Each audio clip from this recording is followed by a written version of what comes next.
তিনি তুচ্ছ তাচ্ছিল্য করে সবাইকে বক্তব্য।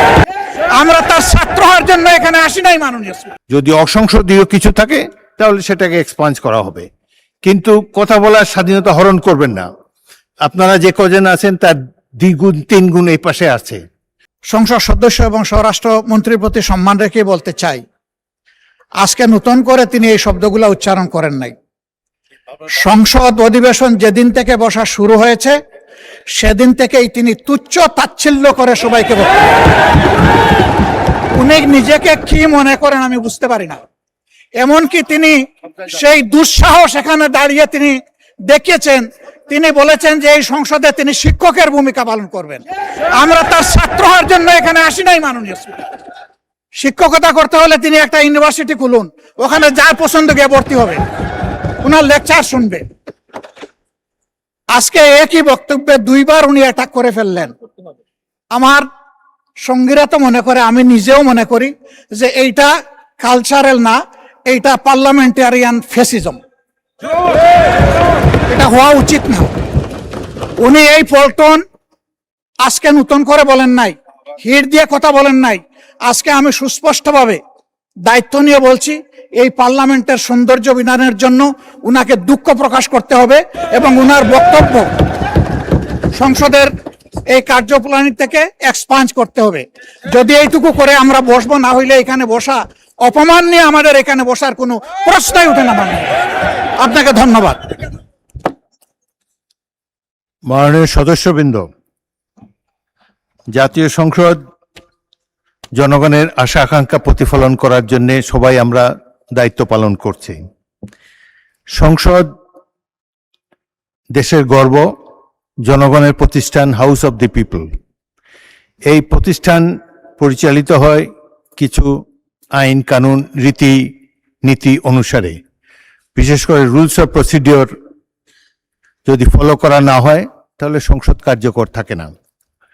আমি গভীর দুঃখের সাথে লক্ষ্য করছি যে ক্রমেই কিছু কিছু সদস্যের মধ্যে আমি অসহিষ্ণুতা লক্ষ্য করছি। জাতীয় সংসদ 5 বছরের জন্য নির্বাচিত হয়েছে। এখানে প্রত্যেকেরই কথা বলার স্বাধীনতা আছে। আপনারা সরকারি দলকে, বিরোধী দলের যেটা দায়িত্ব, সরকারের নানা ধরনের ত্রুটি বিচ্যুতি সম্পর্কে আপনারা সঠিকভাবে বক্তব্য রাখছেন, আরো ভবিষ্যতে রাখতে পারবেন। কিন্তু একজন মন্ত্রীকে তার বক্তব্য তো শেষ করতে দিতে হবে। একজন মন্ত্রী তার বক্তব্য শেষ করার পরে আবার আপনারা দাঁড়ালে আমি পয়েন্ট অফ অর্ডারও দিতে পারি, পরবর্তী প্রশ্ন উত্তর পর্ব তো জারি রয়েছে। সুতরাং কথা বলার সুযোগ এবং স্বাধীনতা আপনাদের রয়েছে। কিন্তু আমি দেখলাম যে বিরোধী দলের নেতা দাঁড়ালো, পিছন থেকে বেশ কয়েকজন দাঁড়িয়ে, তাদেরকে বসানোই যায় না। সংসদে তো কথা বলার জায়গা, কথার মাধ্যমে, যুক্তির মাধ্যমে অপর পক্ষের বক্তব্যকে খণ্ডন করা যাবে। তো আজকে যে কথা মাননীয় বিরোধী দলের নেতা বলেছেন সেটি আমি পরীক্ষা করে দেখব। যদি অসংসদীয় কিছু থাকে তাহলে সেটাকে এক্সপাঞ্জ করা হবে, কিন্তু কথা বলার স্বাধীনতা হরণ করবেন না। আপনারা যে কজন আছেন তার দ্বিগুণ তিনগুণ এই পাশে আছে। সুতরাং শব্দ করে বিচারের বাণীকে স্তব্ধ করা যাবে না। আমাকে সংসদ পরিচালনা করতে দিন। আমি আমার জ্ঞান বুদ্ধিমতো নিরপেক্ষভাবেই সংসদ পরিচালনা করার চেষ্টা করছি এবং আপনাদের সকলের চেয়ে অনেক অনেক বছর, 40 বছর এই সংসদে আছি। অতীতের সংসদগুলোর অনেক খারাপ রেকর্ড আছে। এই সংসদে, বাংলাদেশের সংসদে স্পিকারকে হত্যা পর্যন্ত করা হয়েছে। সুতরাং অতীতের দিকে তাকিয়ে আমি তো মনে করি একটি ভালো সংসদ আমরা পেয়েছি, জনগণের সঠিক নির্বাচনের মাধ্যমেই পেয়েছি। আপনারা উভয় পক্ষকে আমি ধৈর্য ধারণ করার জন্য অনুরোধ জানাবো। এখন প্রশ্নোত্তর পর্ব শেষ হয়েছে। আসরের নামাজের জন্য কতক্ষণ আছে টাইম?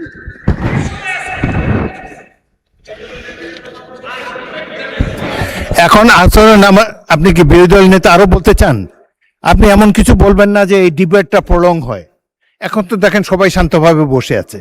আমি তো বললাম যদি স্বরাষ্ট্রমন্ত্রী অসংসদীয় কিছু বলে থাকেন তাহলে এক্সপাঞ্জ করব। জাতীয় সংসদের আগের প্রসিডিংগুলো দেখেন কত ধরনের বক্তব্য হয়। আমি আশা করব যুক্তি নির্ভর এবং অপর পক্ষের প্রতি সম্মান রেখে বক্তব্য সবাই রাখবেন। অসংসদীয় কোনো কিছু যদি বলে থাকেন সেটা আমরা দেখব, কিন্তু এই যে কথাই বলতে দেবেন না, এই অ্যাটিটিউড খুবই খারাপ। আপনারা যখন বলবেন আমি এই পক্ষকে অনুরোধ করব চুপ করে বক্তব্য শোনার জন্য, আবার এই ট্রেজারি বেঞ্চ থেকে যখন বক্তব্য দেবে তখন আপনারা ধৈর্য ধরে কথাটি শোনার মতো ধৈর্য ধারণ করবেন। এটা না হলে তো সংসদ চলবে না।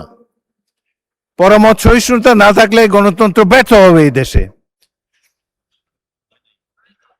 আচ্ছা যাই হোক, এখন আমি প্রথমে মাননীয় বিরোধী দলের নেতা, আপনাকে বলতেই হবে, আপনি এই প্রসঙ্গে বলবেন নাকি অন্য কোনো প্রসঙ্গ?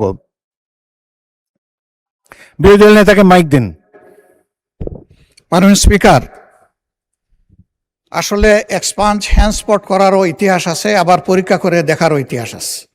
আজকের বিষয়টা একবারে স্পষ্ট, এটা তো আর পরীক্ষা করে দেখার কোনো বিষয় নেই, এবং এটা রিপিটেডলি এগেইন এন্ড এগেইন এই কথাগুলো এখানে এসেছে। 2 নম্বর, আপনার একটা কথায় সামান্য সংশয় এবং কষ্ট সৃষ্টি হয়েছে। এটি হচ্ছে আপনি যথার্থই অ্যাটেনশন ড্র করেছেন, অভিভাবক হিসেবে এটা করবেন, যে আমি দাঁড়ানোর পরে বাকিরা এখানে দাঁড়িয়ে আছেন, এটা ডিসেন্সি পূর্ণ হয়েছে, এটা আপনি করতে পারেন, এটা আপনার দায়িত্ব। কিন্তু সেই সাথে শেষের দিকে কনক্লুশনে গিয়ে একটু বললেন যে এই দিকের চাইতে ওই দিকে 3 গুণ আছেন, এটা তো ভালো লাগলো না মাননীয় স্পিকার। আমি কোনো গুণে বিভক্ত, এই সংসদকে কোনো গুণে বিভক্ত করার পক্ষে নই। আমরা প্রথম দিক থেকে বলেছি ভালো কাজে আমরা সবাই এক হব, একসাথে কাজ করব, অন্যায় কিছু হলে আমরা প্রতিবাদ করব। আমরা সেই প্রতিবাদ করেছি, হয়তো এই প্রতিবাদ কারো পছন্দ হবে, কারো পছন্দ হবে না, সেটা ভিন্ন। কিন্তু আমি মনে করি যে এই ধারায় আমাদেরকে হ্যান্ডেল না করলে আমরা খুশি হব। ধন্যবাদ আপনাকে। ধন্যবাদ মাননীয় বিরোধী দলের নেতা। আমি কাউকে ছোট করার জন্য কোনো বক্তব্য রাখি নাই, কিন্তু দেখা যাচ্ছে যে আপনারা স্বরাষ্ট্রমন্ত্রীকে বক্তব্যই রাখতে দিলেন না, শাউট করে তার বক্তব্য যাতে না শোনা যায়, এই অ্যাটিচিউডটার আমি নিন্দা করি। এটি সঠিক অ্যাটিচিউড নয়। আপনারা যখন বলবেন তখন এই ট্রেজারি বেঞ্চকেও আমি বলবো আপনাদের কথা যাতে শুনে। আবার ট্রেজারি বেঞ্চ থেকে যখন বক্তব্য দেবে একসাথে 80 জন দাঁড়িয়ে যদি কথাই বলতে না দেন, এটা সংসদীয় প্র্যাকটিস নয়। সুতরাং আমি আপনাদের কাছ থেকে পরমত সহিষ্ণুতা এটাই কামনা করি।